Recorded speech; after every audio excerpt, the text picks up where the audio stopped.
සුබ දවසක් ඔයාලා හැමෝටම රසලෝකයේ විත්තමා YouTube channel එකට වෙනදා වගේම අදත් ඔයාලව ආදරෙන් පිළිගන්නවා. අද වීඩියෝ එකෙන් මම ඔයාලට ගෙනාවේ ගොඩාක් ලෙඩ රෝග වලට ගුණ දෙන ඔයා හැමදාම උදේට බොන කිරි එක වෙනුවට හරිම ලේසියෙන් හදාගෙන බොන්න පුළුවන් පෝෂණීය පානයක්. ඇත්තටම මේක හදාගන්න විනාඩි 5ක්වත් යන්නේ නැහැ. මේක හදාගන්න ප්‍රධාන වශයෙන්ම අපිට ඕන කරන්නේ ඕට්ස් ටික. ඉතින් ඔයා මගේ වීඩියෝ කලින් බලලා තියෙන කෙනෙක් නම් දන්නවා ඇති මම මීට කලින් ඕට්ස් වලින් හදන්න පුළුවන් ගොඩාක් රෙසිපි වර්ග ගෙනල්ලා තියෙනවා. අදත් ඒ වගේ ගොඩාක් ගුණදායක වටිනා වීඩියෝ එකක් තමයි මේ ගෙනාවේ. ඉතින් මේ ඕට්ස් කියන්නේ කෙටියෙන් කියනවා නම් කොලෙස්ටරෝල්, දියවැඩියාව, මලබද්ධය, ඒ වගේම ગેස්ට්‍රයිටිස් වගේ ලෙඩ රෝග වලට ගොඩාක් ගුණදායක කෑමක්. ඉතින් ඕට්ස් කන්න අකමැති අයත් ඉන්නවනේ. ඉතින් එහෙම අයට මේ විදිහට හදලා ආසාවෙන් මේ ඕට්ස් කිරි එක බොන්න පුළුවන්. එහෙනම් අපි දැන් බලමු මේ ගුණදායක ඕට්ස් කිරි එක කොහොමද හදාගන්නේ කියලා. මේ ඕට්ස් කිරි එක හදාගන්න මම ඉන්ස්ටන්ට් ඕට්ස් වර්ගය තමයි ගත්තේ. ඔයාලට මේකට කැමති ඕට්ස් වර්ගයක් අරන් මේක හදාගන්න පුළුවන්. මුලින්ම ඕට්ස් ටිකක් කුඩු කරගන්න තමයි හදන්නේ. ග්‍රයින්ඩ් කප් එකට මම ඕට්ස් වලින් මේස හැඳි 3ක් දාගන්නවා. හැබැයි ඔයාලට මේ කිරි එක ඕට්ස් කුඩු කරගන්නේ නැතු වුණත් හදාගන්න පුළුවන්. හැබැයි සමහර අය කැමති නෑනේ කෑලි හැපෙනවට. ඉතින් එහෙම අයට මේ විදිහට කුඩු වෙනකන් ඕට්ස් ටික හොඳට කුඩු වෙනකන් ග්‍රයින්ඩ් කරලා ගන්න. ඊට පස්සේ මම දැන් මේ කුඩු කරගත්ත ඕට්ස් ටික වෙනම දීසියකට දාගන්නවා. ඊළඟට අපිට පොල් කිරි ඕන වෙනවා. මම අඬු කෝප්පේ එකක් පොල් කිරි ගත්තා. පළවෙනි කිරි දෙවෙනි කිරි දෙකම එකට තමයි මිරිකලා ගත්තේ. ඔයාට මේක උකු පොල් කිරි දාලා හදා ගන්නත් පුළුවන්. එතකොට ගොඩක් රසයි මේ ඕට්ස් කිරි එක. ඔයා කොලෙස්ටරෝල් තියෙන කෙනෙක් නම් දිය කිරි වලින් මේක හදා ගන්න. හරි මම දැන් භාජනයක් ලිපේ තියාගත්තා. දැන් ඒකට මම වතුර වීදුරුවෙන් එකක් දාගන්නවා. දැන් මේ වතුර ටික උතුර වෙනකන් ලිපේ තියාගන්න. වතුර ටික මේ විදිහට උතුරගෙන එනකොට මම දැන් කලින් කුඩු කරගත්ත ඕට්ස් ටික දාගන්නවා. දැන් මේ ඕට්ස් ටික වතුරේ හොඳට දිය කරලා විනාඩි 2-3ක් වගේ තම්බ ගන්න. ඉතින් අද මේ ඕට්ස් කිරි එක මම හදාගන්නේ ඉන්ස්ටන්ට් ඕට්ස් වලින්නේ. මේ ඉන්ස්ටන්ට් ඕට්ස් තම්බ ගන්න වැඩි වෙලා යන්නේ නැහැ. සාමාන්‍ය විනාඩි 2-3ක් වගේ යද්දි හොඳට තැම්බෙනවා. ඔයා රෝල් ඕට්ස් ගන්නවා නම් විනාඩි 5ක් වගේ තම්බ ගන්න. ස්ටිල් කට් ඕට්ස් වගේ ගන්නවා නම් විනාඩි 10ත් 15ත් අතර වෙලාවක් තම්බ ගත්තාම ඇති.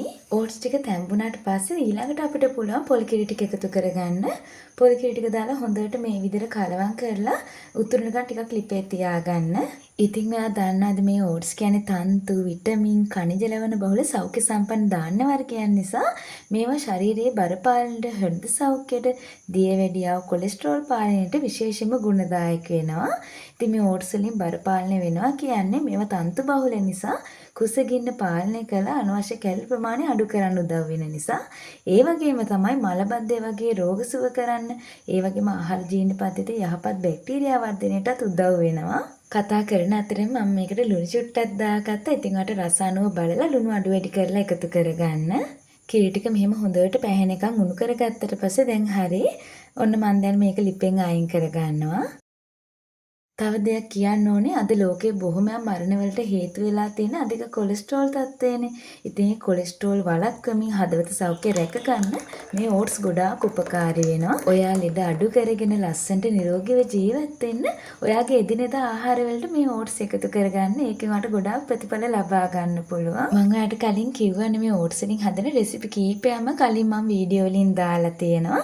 අවශ්‍ය කෙනෙක් ඉන්නවනම් ඔයාලට මේ වීඩියෝස් බලන්න පුළුවන්. මේ වීඩියෝ එක බලලා ඉවර වෙලා පහළ තියෙන ඩිස්ක්‍රිප්ෂන් එකේ තියෙන ලින්ක් එකෙන් ගිහින් බලන්න පුළුවන්. මේ ගුණදායක ඕට්ස් කිරි එක මම හදාගත්තේ උදේට බොන්න. ඉතින් කඩවල් වල තියෙන වසවිස කිරිපිටි වර්ග බොනවා වෙනකොට මේ වගේ ඕට්ස් කිරි එකක් හදලා බීලා බලන්නකෝ කොච්චර රසද කියලා. ඒ වගේම ගොඩාක් ගුණදායකයි. මම දැන් ගොඩක් දුරට කිරිපිටි බොන එක නතර කරලා ඒ වෙනකොට මේක තමයි උදේට හදලා බොන්නේ. ඉතින් ඔයාලට මේක උදේකට රැයකට උනත් හදාගෙන බොන්න පුළුවන්. විනාඩි 5කටත් වඩා අඩු කාලයක් තමයි මේක හදාගන්න යන්නේ.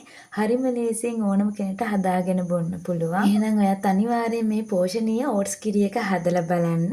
වීඩියෝ එක හොඳයි නම් ලයික් එකක් දාන්න. මේ වීඩියෝ එක තව කෙනෙක්ට ප්‍රයෝජනවත් වෙයි කියලා හිතනවා නම් ෂෙයා කරන්න. ඒ වගේම ඔයාගේ වටිනා අදහස් පහලින් කමෙන්ට් එකක් දාන්න අමතක කරන්නත් එපා. තව දෙයක් තමයි ඔයා මගේ channel එකට අලුත් කෙනෙක් නම් තාම channel එක subscribe කරලා නැත්නම් පහළ තියෙන පුංචි subscribe button එක click කරලා ඊට එහා පැත්තේ තියෙන bell icon එකේ all කියන button එක click කරලා තියාගන්න. එතකොට මම අලුතෙන් වීඩියෝ එකක් දාපු සැනින් යාට බලන්න පුළුවන්. එහෙනම් අපි තවත් දවසක මේ වගේ වටිනා වීඩියෝ එකකින් හමු වෙමු. ඔයාට සුබ දවසක්.